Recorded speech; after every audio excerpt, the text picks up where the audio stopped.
Nehemías 1 al 10, hermanos.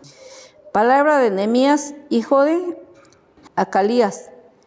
Aconteció en el mes de Quisleu, en el año 20, estando allá en Susa, capital del reino, que vino Ananí, uno de los hermanos, con algunos varones de Judá, y les pregunté por los judíos que habían escapado, que habían quedado de la cautividad, y por Jerusalén.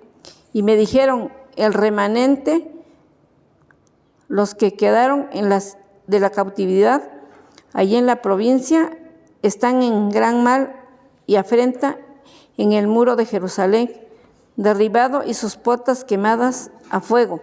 Cuando oí estas palabras, me senté y lloré, e hice duelo por algunos días, y ayuné y oré delante del Dios de los cielos. Y dije: te ruego, oh Jehová, Dios de los cielos, fuerte, grande y temible, que guarde el pacto y la misericordia a los que le aman y guardan sus mandamientos. Esté ahora atento tu oído y abiertos tus ojos para oír la oración de tu siervo, que hago ahora delante de ti día y noche por los hijos de Israel, tus siervos, y confieso los pecados y de los hijos de Israel que hemos cometido contra ti. Si yo y la casa de mi padre hemos pecado, en extremo nos hemos corrompido contra ti, y no hemos guardado los mandamientos, estatutos y preceptos que diste a Moisés tu siervo. Acuérdate ahora de la palabra que diste a Moisés tu siervo, diciendo: si vosotros pecareis, yo os dispersaré por los pueblos. Pero si os volviereis a mí y guardareis mis mandamientos y los pusiereis por obra, aunque vuestra dispersión fuere hasta el extremo de los cielos, de allí os recogeré y os traeré al lugar que escogí para hacer habitar allí mi nombre. Ellos pues son tus siervos y tu pueblo, los cuales redimiste por tu gran poder y con tu mano poderosa. Siempre hemos estado pensando en desastres, en soledad, en hambrunas, en guerras. Y las guerras se dan por gente a lo mejor no con intenciones de bien, sino para algún mérito, para algún beneficio, ¿no? Afectando a los más vulnerables en ese tipo de situaciones que son las guerras.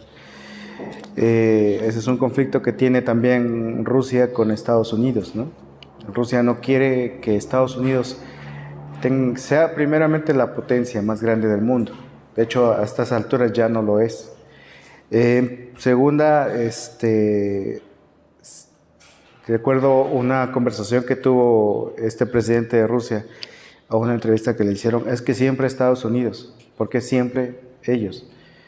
Aunque no necesariamente están ellos ahí físicamente, pero sí, todo lo manipula él, es lo que estaba diciendo. Recuerdo también que cuando Jesús vino a hacer algo que es restaurar a Jerusalén. Incluso hay una parte en la Biblia donde dice que está llorando Jesús y les dice: ¿cuántas veces te quise juntarlos? Dice, como la gallina junta sus polluelos. Y está hablando de protección, de cuidado hacia ellos. Pero pues, ¿qué hicieron? Lo que dice Juan: a lo suyo vino, a los suyos no lo recibieron. Lo hicieron a un lado, rechazaron el mensaje de Jesús. Hoy está pasando, hoy lo que estamos viendo es que Jerusalén está pasando por una situación lamentable y triste, ¿no? Del exilio se fueron a Jerusalén. Las murallas que habían construido estaban en los suelos, estaban tirados. Y eso, de una otra forma, Jerusalén había perdido su esperanza, su dignidad, ¿no? A lo mejor esas murallas les daban cierta dignidad, cierto valor, cierta importancia, alguna esperanza, una identidad, no sé. Pero cuando vienen y le dan el anuncio a Nehemías de lo que estaba pasando en Jerusalén, de que era una noticia muy triste para Nehemías, ¿no? Que dice que hasta se puso a ayunar y a orar, porque realmente esto le pegó, como decimos hoy en día, le caló duro, ¿no? Le dolió todo ese mensaje que le habían dado de cómo estaba su pueblo, su nación, de dónde él provenía, ¿no? Y él estaba en tierras extranjeras trabajando para un rey, como copero, como cuidador del rey, ¿no? Y nos llama la atención cómo siente Nehemías esa carga y busca la forma de solucionarla, busca la forma de querer ir y restaurar a su pueblo, levantando las murallas, porque al levantar las murallas eso le daba un sentido de valor al pueblo de Jerusalén, a los que estaban ahí. Estaban totalmente desmoralizados. ¿Alguna vez nos hemos sentido nosotros, hermanos, desmoralizados? ¿Desalentados? Sí, ¿verdad? Yo recuerdo hace mucho tiempo, había yo yo admiraba a unos muchachos que tocaban muy bien y siempre que como quería ser parte de ellos, no tal vez no tocar con ellos, pero sí por lo menos estar ahí, ¿no? Y escuchar cómo ensayan, cómo tocaban muy bien. Estaba admirado por lo que ellos hacían. Y en algún momento un doctor que conocí, su hobby pues era la música y componer, ¿no? Y me dijo, Russell, yo quiero que tú me ayudes. Dice, voy a componer unas canciones y quiero que tú me ayudes a arreglarlo con la guitarra. Y si conoces a músicos, pues yo estoy dispuesto a pagar. Dice, yo quiero que trabajes conmigo, te voy a pagar a ti por todo este trabajo. Yo dije, está bien. Dije, no, pues tenía los recursos, tenía el dinero, este amigo, pues para hacer lo que a él le gusta, ¿no? Que es la música, la composición y todo, y quería que le arregláramos, quería grabar un disco. Recuerdo yo que contraté o me contacté con estos muchachos y les dije, miren, así está esto, y ellos estaban dispuestos a pagar. Pues bueno, pues les cobramos 250 pesos por canción, dice, ¿no? Pues bueno, está bien. Y bueno, ¿y quién va a tocar la guitarra? No, pues yo voy a tocar la guitarra eléctrica, tú vas a tocar el piano y así, ¿no? Y ahí fue donde yo creo que inicié por primera vez con un grupo, digamos, un poquito ya más profesional. Y recuerdo que teníamos ensayo cada miércoles, porque teníamos un tiempo como de un mes, 2 meses para ensayar y poder ir al estudio para grabar. Y lo chistoso de esto es que sus composiciones de este señor, del doctor, es que estaban en números, cifrados de números. 1, 2, 3, así estaban los acordes. Y yo la verdad desconocía en ese tiempo los acordes en números. Bueno, dije, vamos a sacarlo y vamos a intentar. Pero lo interesante es el egoísmo que tenían con los que yo ensayaba, porque no me daban los acordes.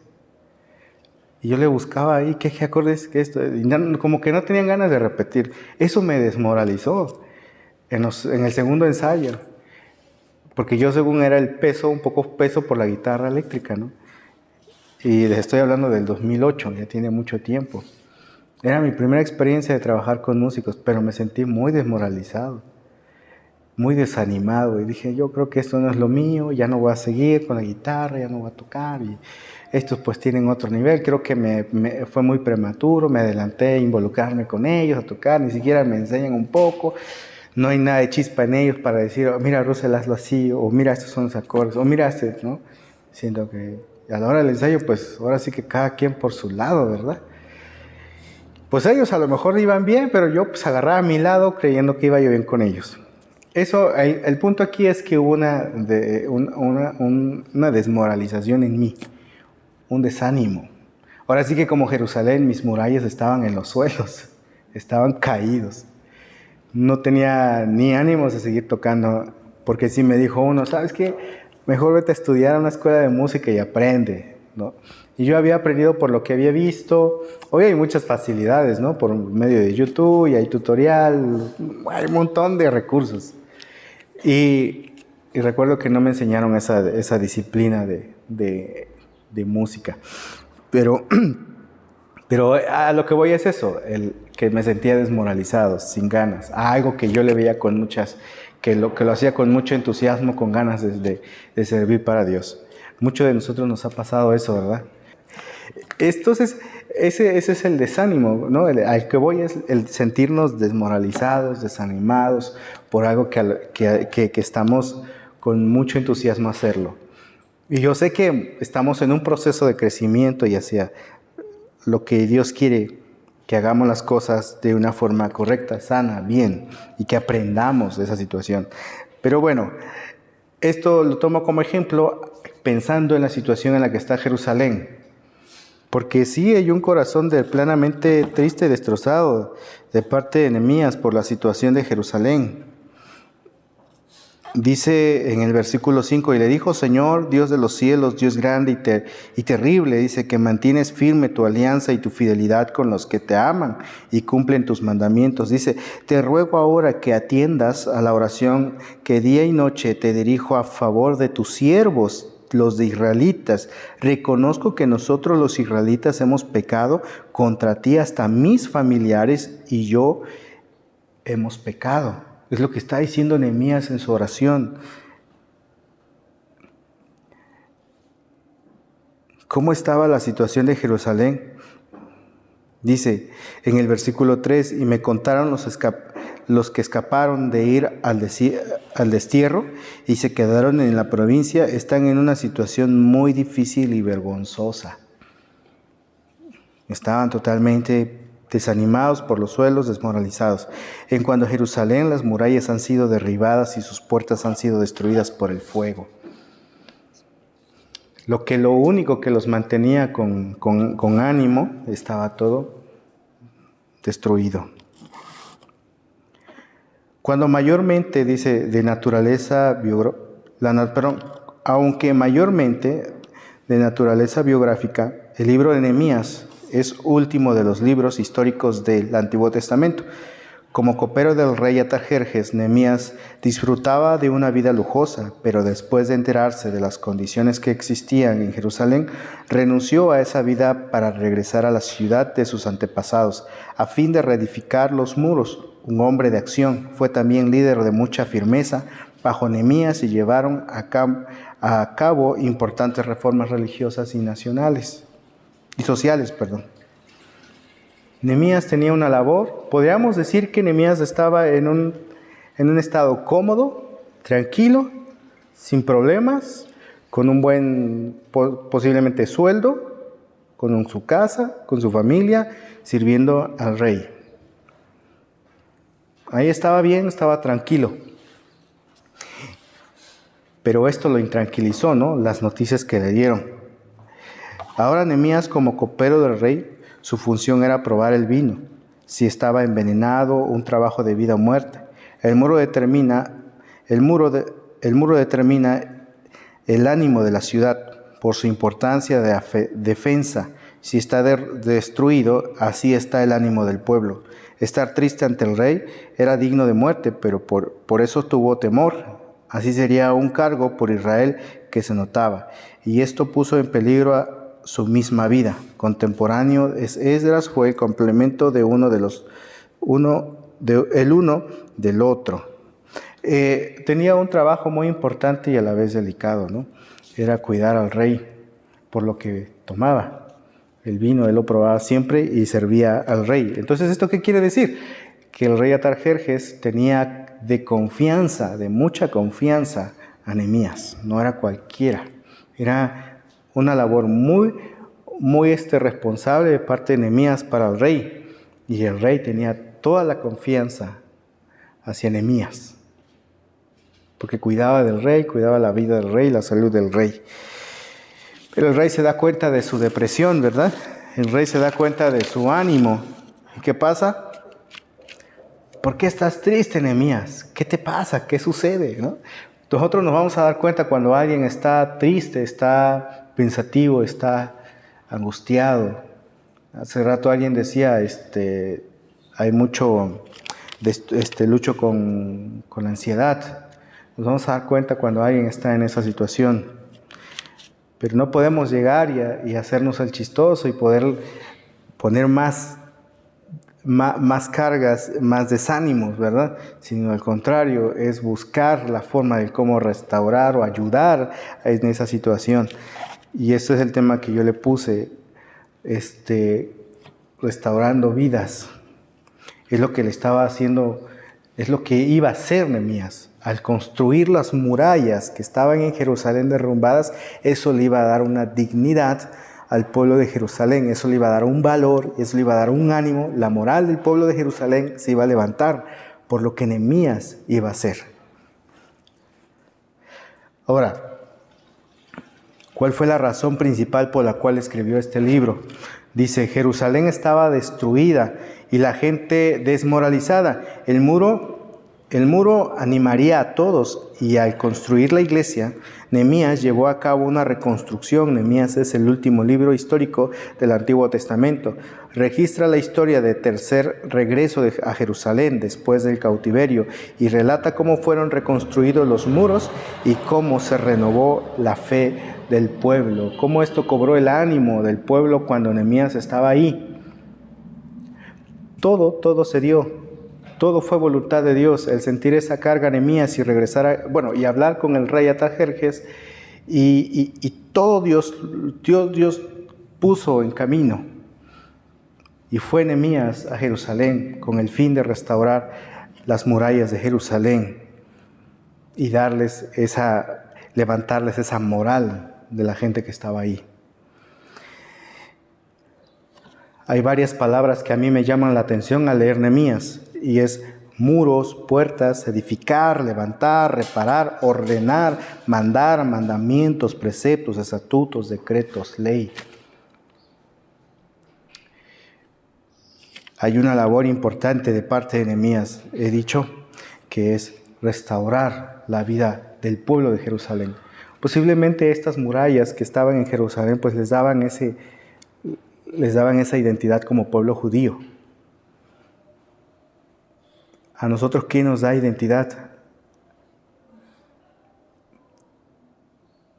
¿A nosotros quién nos ha restaurado y nos ha levantado de las murallas de donde estaba toda derribada y nos ayudó a levantar nuestra muralla de vida?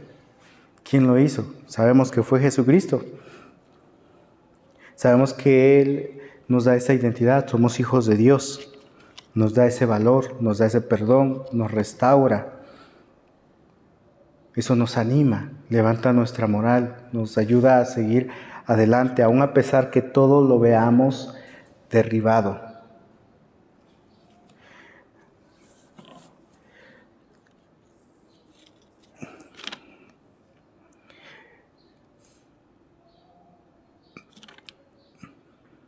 Dice, si te has enfrentado en una tarea abrumadora o te has sentido incompetente ante un desafío, te puedes identificar con Nehemías.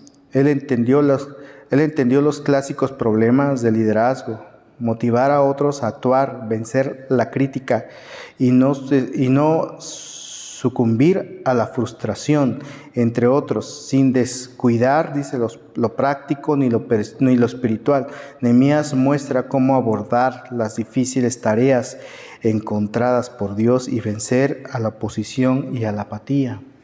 Recordemos que también cuando Nehemías estaba para construir, hubo también oposición, y eso siempre va a pasar en nuestras vidas. Vamos a tener oposición cuando queremos hacer las cosas a la voluntad de Dios, al agradar a Dios, el querer hacer cambios en nuestra vida basadas a la voluntad de Dios. Entonces hay oposición.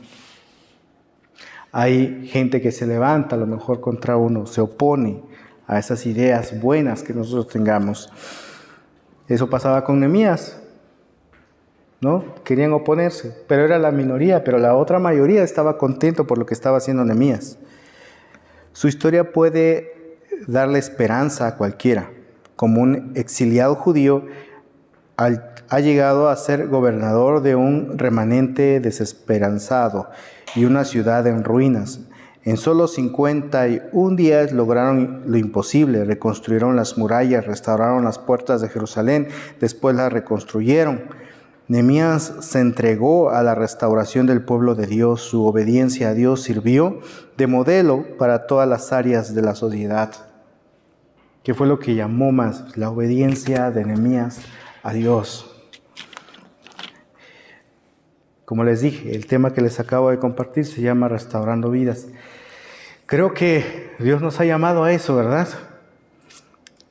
Donde podamos tomar el papel de Nehemías y nos pueda animar, y donde podamos ver también la desolación, la aflicción, la desesperanza en alguien, tal vez en el amigo, tal vez en el vecino, tal vez incluso dentro de la iglesia, no sabemos dónde, tal vez en el carro que transbordamos, podemos ver a alguna persona que está pasando por alguna aflicción, por algo que lo esté desmoralizando.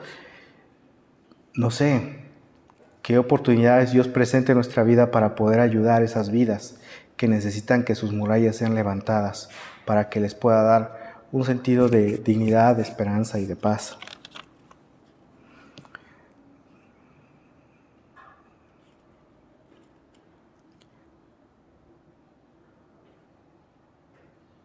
Bien, hay dos cosas que me han llamado la atención del libro, es renovación, y lo que hace Nehemías es oración. En la renovación dice: mientras la reconstrucción de las paredes de Jerusalén era el reto material obvio que enfrentaba Nehemías, el restablecimiento del compromiso de los judíos con Dios y con la ley de Moisés era una principal preocupación espiritual. Nehemías captura la respuesta dramática del pueblo a la lectura de la ley que hizo Esdras. Ellos confesaron sus pecados y voluntariamente una vez más se comprometieron a sí mismos al pacto de Dios. Tiempos después, durante una segunda visita a Nehemías, consistieron en apoyar al templo, honrar al sábado y divorciarse de sus esposas extranjeras. Esto habla de una restauración que Dios hizo, porque ellos reconocieron su pecado y empezaron una vez más con Dios, a obedecer a Dios. Y ellos se habían estado casados con mujeres extranjeras, con mujeres no judías. Y entonces ellos tomaron la decisión de su arrepentimiento, decir un cambio de vida, pues entonces renuncio a todo esto que creo que no es parte de lo que Dios quiere. Una de las cosas también, lo que menciona Nehemías, es la oración. La oración es esencial para cualquier obra de Dios, y Nehemías fue un líder modelo que iniciaba sus planes solo después de consultar a Dios, un hombre de oración. Sus esfuerzos fueron ricamente bendecidas por Dios. La importancia también de la oración antes de empezar a tomar una decisión es dejarnos llevar por este tiempo de oración con Dios. Orar antes es importante, dejarnos llevar por Dios. Hagamos ese tiempo de oración con Él. Señor, veo la aflicción en mi hermano, veo que sus murallas de mi hermano están por los suelos, y esto lo ha sentido triste, lo ha puesto así, siento la carga por él también, quiero orar por él. Es como lo que hemos estado haciendo con la hermana Juanita. Ahorita no está nuestra hermana, ha estado en recuperación. Nos ha preocupado algunas cosas que ella ha estado pasando, pero estamos en el grupo, me mandan mensaje: vamos a orar por nuestra hermana. Y gracias a Dios que Él ha hecho su obra, su voluntad. Y oramos unos por otros, porque somos como Nehemías, ¿no? Sentimos la carga, sentimos el pesar, buscamos la forma de cómo aliviar esas cargas. Que Dios les bendiga, hermanos.